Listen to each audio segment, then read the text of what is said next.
Hello, everybody. Welcome back to the FinTech podcast. We welcome to the Parissa Haghirian, who's a professor of Japanese management at Sophia University. Welcome, Parissa. Hello, nice to meet you. So you've been teaching and researching Japanese management for a very long time and published books and countless articles on it. For many of our listeners, we are being listened to in 50 different countries. Maybe many don't necessarily understand what Japanese management actually is. So shall we start by defining that? Japanese management is a management style that was developed in Japan after World War II, when Japanese companies started to industrialize or to rebuild their country and economy. It's interesting for a number of reasons. First of all, Japan was the only or first country in Asia that left the status of a developing country after World War II and became OECD country, basically developed very rapidly. And while developing, going through an industrialization process, Japanese companies also developed a number of management practices and processes that became very famous and that supported this process of development. That's one factor. The other reason is that in Japan, based on Japanese culture and based on very different economic and infrastructural factors, companies manage in a different way. So looking at this management style from the outside is very interesting because for us as non-Japanese or Europeans, Westerners, Americans, we can actually find very interesting answers to management questions here in Japan. So many management problems are solved in very different ways here, and this could be a very inspirational influence for other management systems. And what I do here as a professor in Japan, I research Japanese management practices and I compare them with non-Japanese or mostly Western practices, and I find that both management systems, the so-called Western system and the Japanese system, are very different from each other, but of course face the same issues. And the interesting thing here is to compare what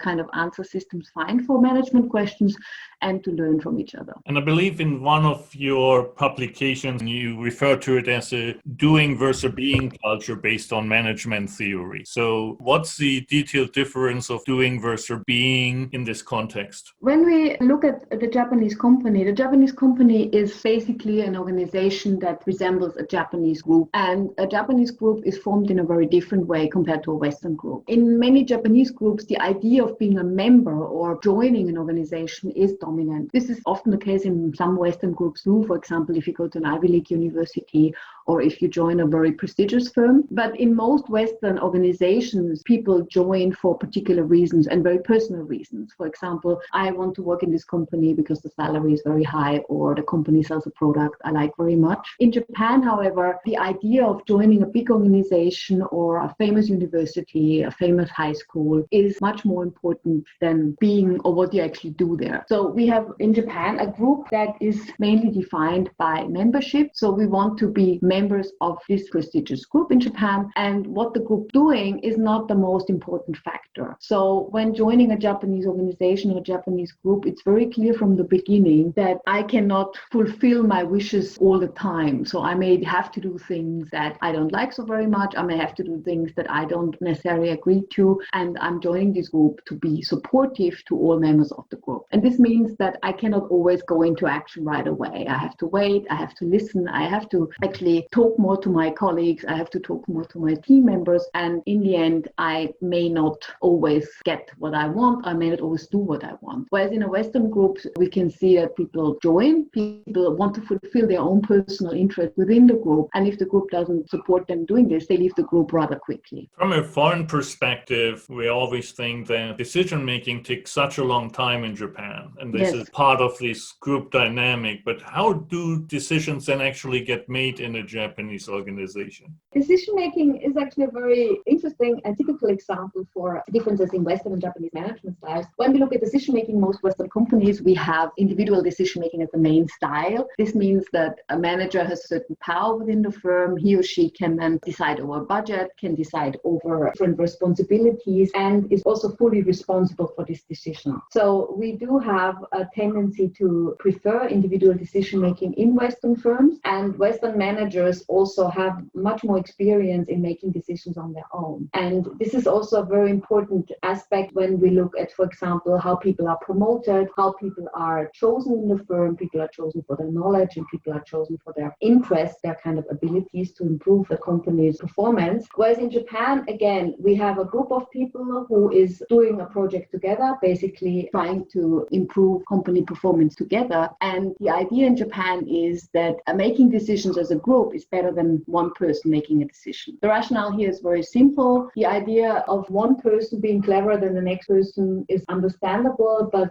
in Japan, people believe that one person can never be cleverer than a group of people. So if you have a big decision to make, you have to ask a lot of people, you have to come to a conclusion together. And from a Western point of view, this is often presented as a compromise or consensus. This is not really true. Decision making in Japan basically means everyone has to share their opinion or his or her opinion with the rest of the group. And at the end of this discussion, the group comes to a conclusion that most participants of this discussion can kind of agree to. And the effects of these decision-making processes are good and bad at the same time. So on the one hand, it's extremely time-consuming to make a decision in Japan, and group decision-making is not really a very, let's say, effective style in times of crisis. On the other hand, we have also a lot of very positive aspects of group decision-making. First of all, nobody feels left out. You have a lot of resistance in Western companies once decisions are made and people do not like it. But in Japan, the resistance is almost not there. So once the group has decided on something, the group can follow up on it right away. There's usually no people who kind of boycott this in the end. And the other part, and this is also very important, most Japanese decisions are very group oriented. So they include a number of people who benefit from that. We can see this, for example, when we talk about consumer or product development. Japanese products are often very consumer oriented or very user friendly, simply because very many people are included in this development process, and a lot of problems that may occur later can, of course, already be ruled out by this discussion. How do you think that this decision-making process impacts innovation? Because everybody has a voice and senior people have a more important voice. It would seem that sometimes it also perpetuates a bit the old style versus doing something radically new. When we look at decision-making processes, I think from a Western point of view, we also always have the idea that a Western decision-making process is always very democratic and everyone can say what they think they should say. In reality, in a Western firm, power plays a very important role as well. So older people or more influential members have their say. We can see a lot of scandals in the past years that are very much based on communication problems, especially in Germany. But at the same time, of course, the idea of having a confrontational decision or confrontational conversation is a positive idea in most Western companies. So in a Western company, we believe we have, let's say, 4 people in a discussion. 4 people means 4 opinions. We have 4 choices. And via discussion or via confrontation of these 4 opinions, we can find the best choice. This is how we do it in most Western firms. In Japan, it's a bit different. In Japan, if there's 4 people with 4 opinions, these people may not confront each other with opinions. They may kind of merge their opinions into a 5th opinion. So the whole discussion process is running in a very different way. Yeah, it's not like I'm confronting you with my ideas or I'm backing up my ideas with a lot of data and trying to make my arguments stronger. What I do is I put a piece of information on the table and you say, okay, I like that. Maybe we can continue doing this. For example, we want to develop a new product and I say, let's say a new beverage product. We create a new drink, and the next person would say,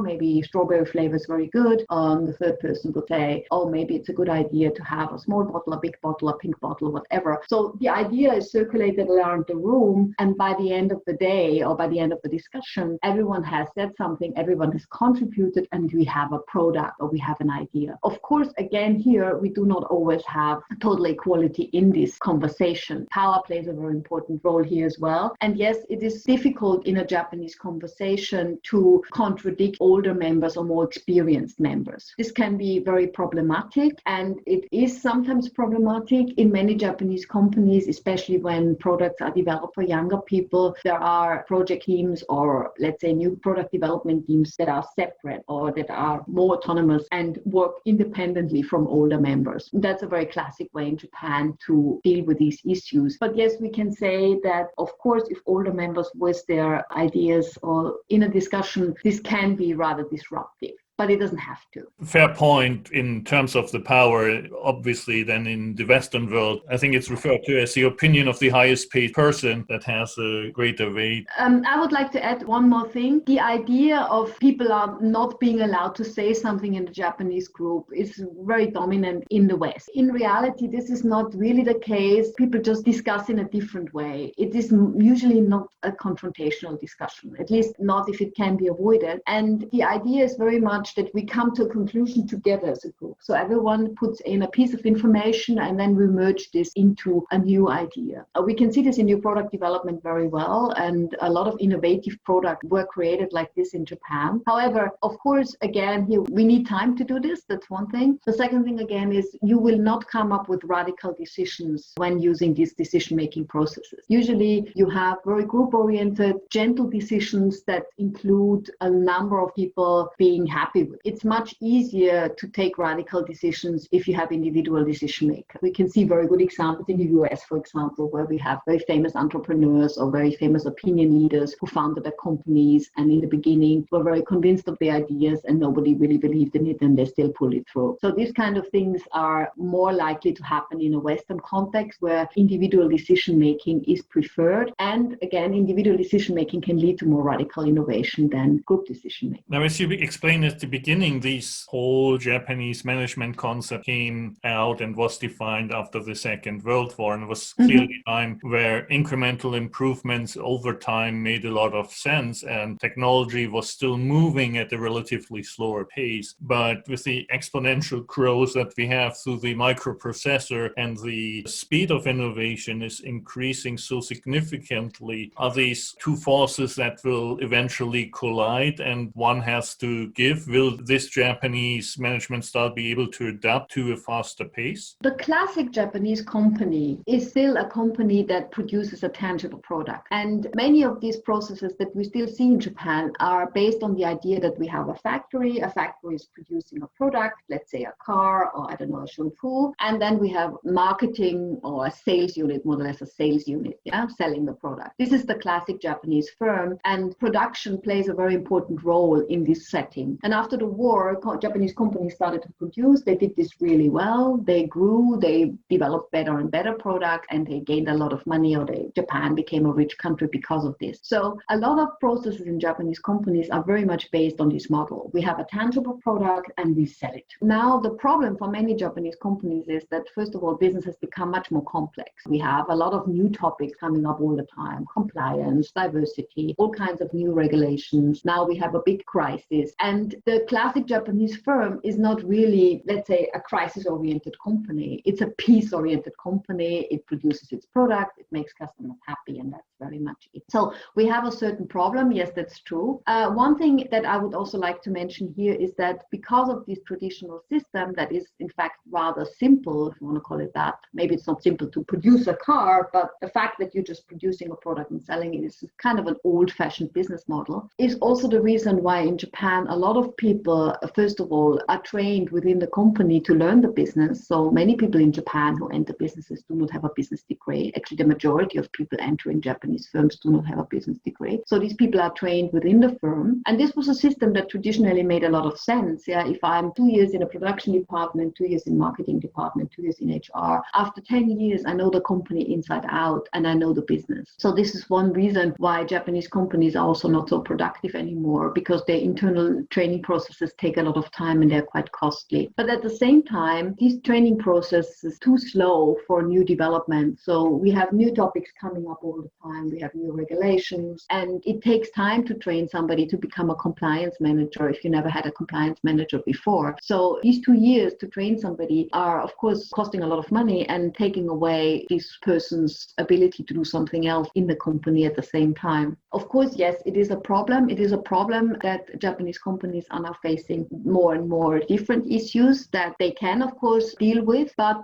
they usually need more time to deal with them because of these structure issues that they still face. Thank you. So let me come back to the promotion of managers and then into the executive levels. And you explained some of that earlier. In the Western world, we differentiate also the manager and the leader. The leader is like decision maker, the visionary, somebody who can mobilize the whole organization, but also has the ability to make decision by herself to bring the company forward. So while in Japan, with this decision-making process, a good manager or good leader is then somebody who's much more of an integrator who can bring the group together, isn't it?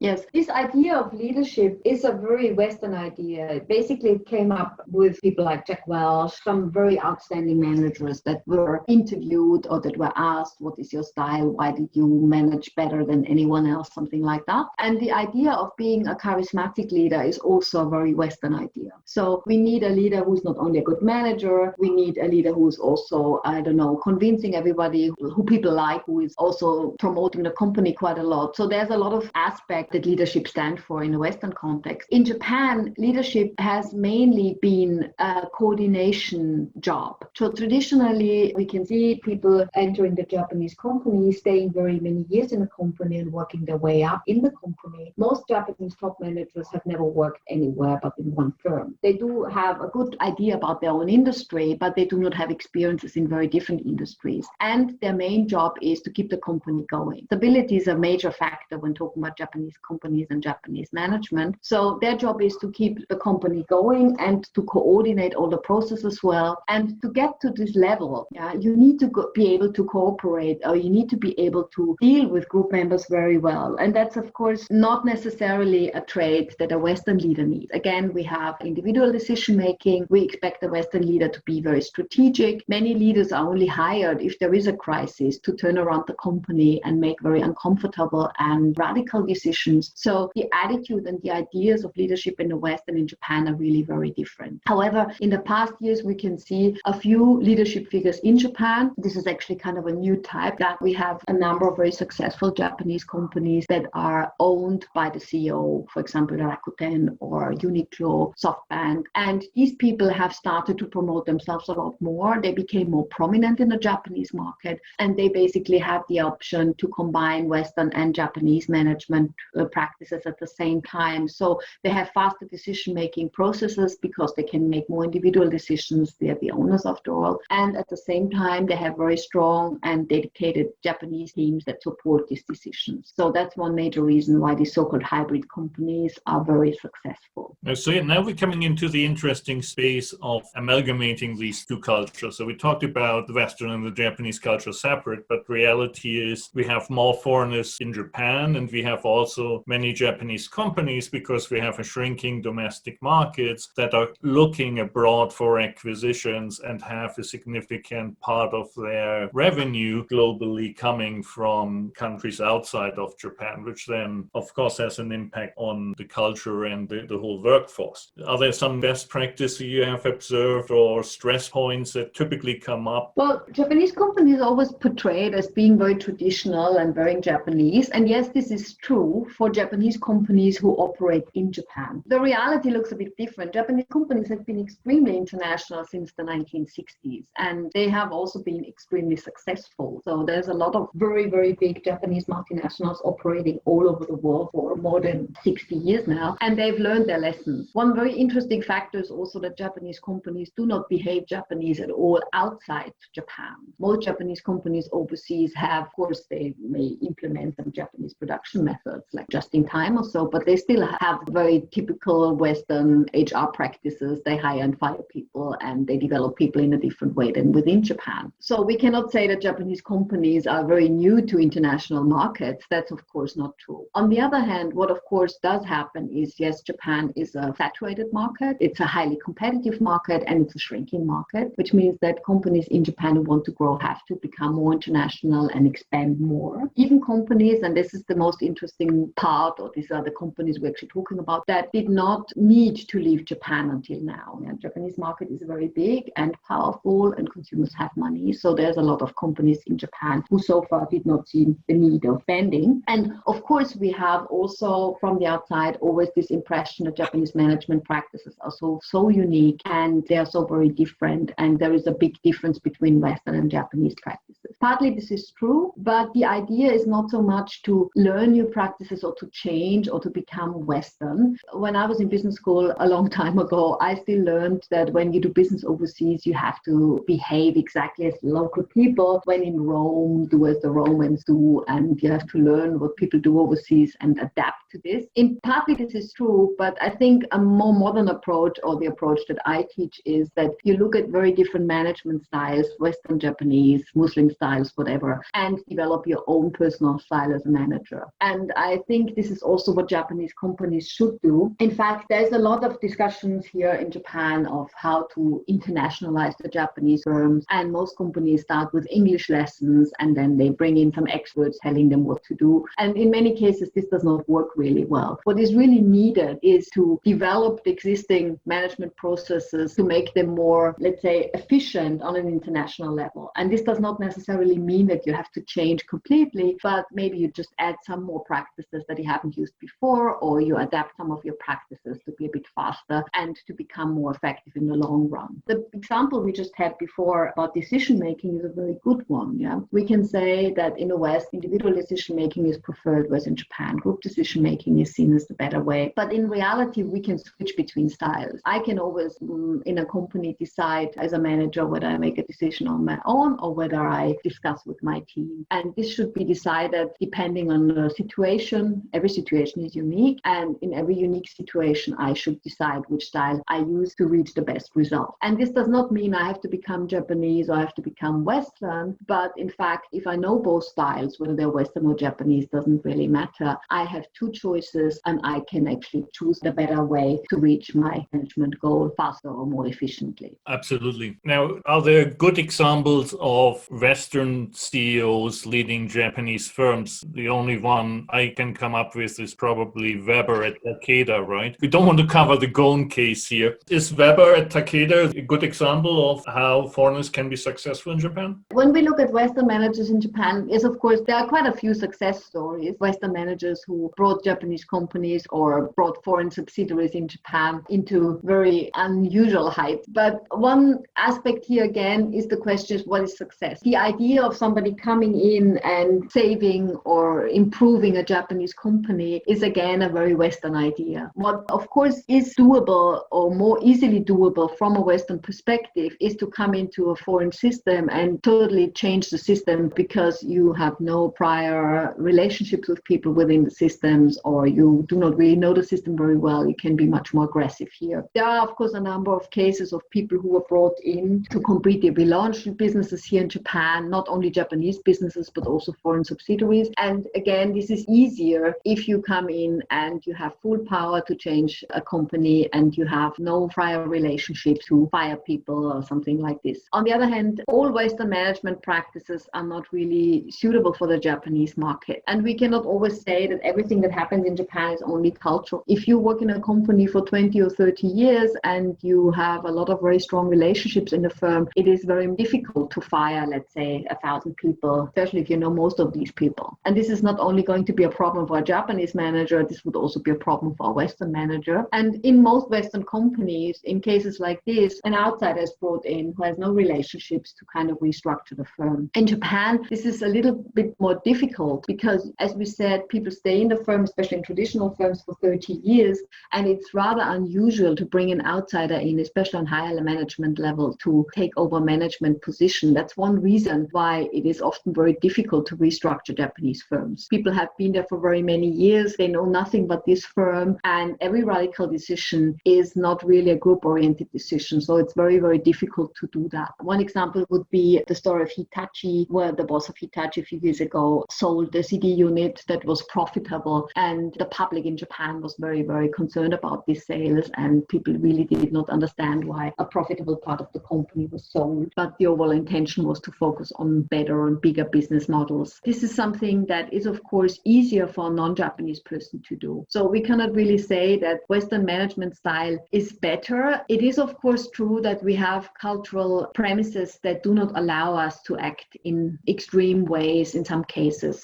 So, for example, if you're in Japan and if you're a group-oriented person, it's very difficult to be radical, fire people, or to sell parts of the business, which would be, let's say, a very Western idea of restructuring a firm. On the other hand, we also have to see that in Japan, because of particularities in the payment system, for example, in Japan, bonuses are a very big part of the payment, and these bonuses can be cut very easily. Japanese companies do not always need to fire people if they want to reduce costs, or at least labor costs. And this is, of course, something that is partly a labor law issue, part cultural issue, whatever you want to call it. It allows different ways to deal with crises. On the cultural side that a society has, which are hard to change, one of the challenges in Japan is still the role of women and the role of women in management. And there's enough academic research also on, let's say, the board level, where if you have diverse boards that have a higher representation of women, that these companies tend to be better. And we still have very few of these examples in Japanese society, whether it's politics or business. What is your perspective on the women in leadership positions? First of all, I have to say, as a European woman, I cannot really say that or see that in European countries, apart from, let's say, Northern European countries, the situation is much different. If I look at Austria, Germany, we can hardly say that we have a lot of gender equality in management positions. Of course, it might be a bit better, but it's not really something to be proud of either. Japan, of course, the situation is a bit more extreme. There are a number of factors that played into that. One was that in Japan, for very many decades, the idea of a one-earner family or women being very suitable as housewives or staying at home was promoted very strongly. And it's still a very positive idea. So a woman who has children rather stays at home and takes care of the family, especially if the family can afford this. This image of the housewife is still very positive in Japan, or let's say a lot more positive than in many European countries. That's one aspect. Another aspect is, of course, that if you are having a job in Japan as a woman, that's really not so unusual. Most women, or very many women, work in Japan. The number of women working in Japan is going up. At the same time, the question arises, are these women just working, or do they actually have careers? Also, the number of women who have careers is increasing in Japan. And the problem here is that most career jobs are in Tokyo and in Osaka, mainly in Tokyo. And if you work in Tokyo, you have to deal with 2 hours commute every day. You work very long working hours. And this is, of course, not very family friendly. So we have a few aspects here. First of all, it is seen as a very positive thing to quit a job and dedicate yourself to the family. The second aspect is logistics. If you have a job and you have 2 children, you may have real problems taking care of your children because you spend hours on a train every day and you come home every night at 9 p.m. A third factor is that childcare in Japan is really expensive. Usually you pay, especially for full day daycare, at least $800 to $900 per month. So if you have 2 children, you may want to think it's probably cheaper to stay at home and take care of the children yourself instead of going to work and spending most of your income on daycare. This is another factor. And then, of course, we have the corporate structure. The corporate structure is one aspect. In my opinion, the corporate structure is not the main aspect, because in Japan, if you are in a position, the position is more important than whether you're a man or woman. When I started to work in Japan, one thing I realized right from the beginning is that people did not question my qualities as a professor at all. I was a professor and that's it. So let's see what she's doing. That was more the attitude here. Whereas in Europe, especially if you're female or if you are in a role for the first time as a woman, a lot of people question your quality and are very critical and not very supportive. This is one aspect that I always liked about working in Japan as a woman. Of course, my position as a foreign woman in Japan is maybe not comparable to the one of a Japanese woman. But one thing we have to see at the moment is that even if the government is trying to bring women back to the workforce or bring more females into management positions, it's not really easy. So structural factors such as logistics and family income play a much more important role than in other places. I have to say what I hear also from my students on young women who are trying to have a career is that there is a certain new openness in Japanese companies trying to promote women. In reality, there's a lot of very small practices. Very young children, they can go home earlier, or there is a certain support system within the company to take care of young parents. It's improving. It's still not perfect. That's very true, but it's improving. And one more thing that I would like to add is that this problem of women not being fully integrated into the Japanese workforce will, of course, come better over time. Japan is facing a very major labor shortage and does not have enough people working or being able to work in companies. So this will actually have a major effect on the future, and this will boost gender equality in a Japanese firm quite a lot in the future. And also maybe one good thing coming out of this crisis is that remote work, or teleworku, like it's called here in Japan, will become a little more common, and so it takes the obstacle of the long commute that you mentioned out of the equation and maybe makes it a bit easier to balance family and job at the same time. Yes, that's very true. But again, there are some factors. One factor I forgot actually that we still have to mention is that there is a certain tax break if you are married. And in Japan, we, for example, look at a family of father, mother, and 2 children. The father has a full-time job. The whole family is covered by health insurance, and the wife is also covered by a pension insurance. This is only happening as long as the wife does not earn more than 1.5 million yen per year. And once she earns more, she needs to get her own insurance and she needs to pay into the system herself. And this is one major reason why a lot of women in Japan still work part-time. The fact that women work is not new, and a lot of women actually do work. The numbers are going up. But the question is whether these women enter career jobs and they start, let's say, careers that lead them on a higher level or increase their income in the long run. And yes, we can only hope that the current crisis is allowing them to do that a bit more easily, because the logistic aspect is often overlooked. When I talk to people, this is one of the main reasons why women quit their jobs after they have children. They say they cannot do it anymore simply because there's so little time going to work for an hour and 1.5 hours and coming back that they cannot really take care of the family and their jobs at the same time. Yes, certainly. So the structural issues are there. Having worked for foreign companies in Japan for a long time, for those women that really wanted to pursue a career, Western company used to be a very good employer, and it's amazing the talent that was available in the market for a foreign company that was able to offer a career for Japanese women. And I think we've done pretty well in that regard. One thing is also very true, that a lot of Japanese women work for Western firms. The reasons are quite obvious. Japanese famous firms enter the universities and hire the best men, the best graduates, male graduates. So for Western companies, it's very difficult in Japan to hire very talented male young managers, because they're usually directly going to very big famous Japanese players.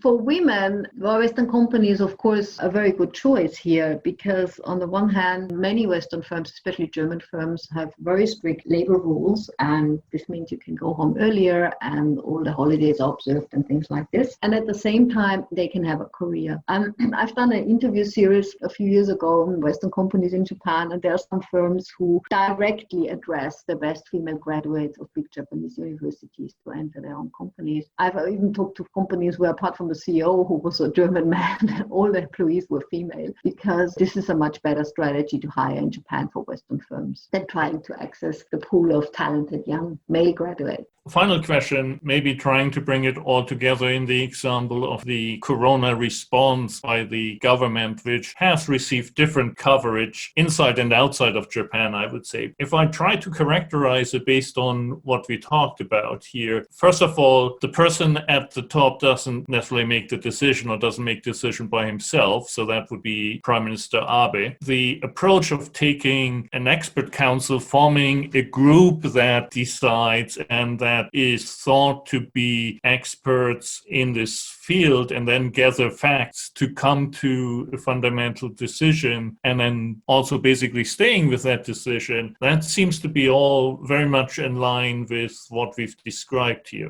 Yes. One thing that is a little bit left out in the discussion on how the Japanese government reacted to the corona crisis is the fact that Japan as a state is having a lot of that. So the government in Japan cannot afford people going bankrupt. There's often the comparison between Germany and Austria and in Japan, but Germany and Austria are countries that have enough money to support people after the crisis. And there's a lot of programs giving subsidies to companies and private people in these countries. In Japan, that's not really possible. So I think this was one reason why a lot of decisions were made really late and a lot of decisions were not as radical as in other countries. In Japan, we still have more than 90% of the businesses being very small businesses, sometimes only one or two people. If these businesses cannot operate for a few months, they could definitely go bankrupt and nobody will support them after that. So the idea of letting these people decide whether they can still keep their businesses and open their businesses or not was not only based on decision-making processes, but also on very, very, very important factors, such as if these people cannot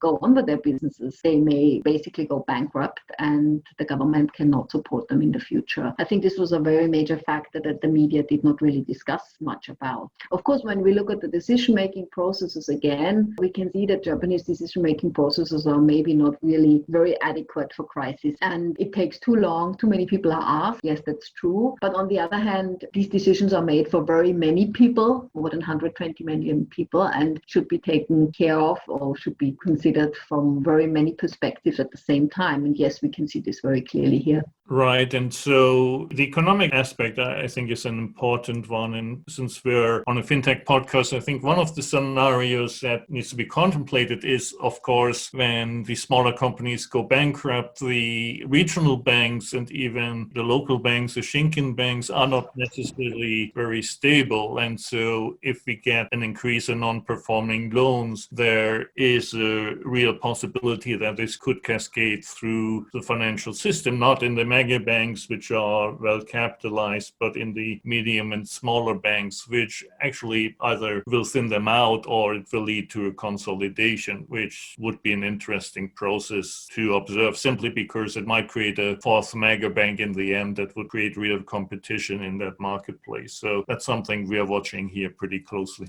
Yes, and I've been in Japan in the past 2 months here, and one thing I observed is that the big shops or the big chains are all closed. Only small businesses are open. Yes. And this is not really a surprise. This is exactly the point. There's one or two people in a business and they basically live on the income of this business. They cannot just close the business for a few months. And even very old people in these small grocery shops, real estate agents, or I don't know, dry cleaning shops, very old people work there too, and they still open their businesses every day because they need to. And I have to say, from that perspective, I found the idea of not forcing everyone to shut down a good one. Super. Any final comments? I would like to say, from my perspective, investigating or researching Japanese management for very many years, I still have the impression that Japanese management is often seen as a bit of an esoteric management style, which it really isn't. And of course, as every management system, the Japanese management system has very strong points and very weak points. What people should take away from it, especially if they're non-Japanese or if they are Japanese, should take away from the Western system is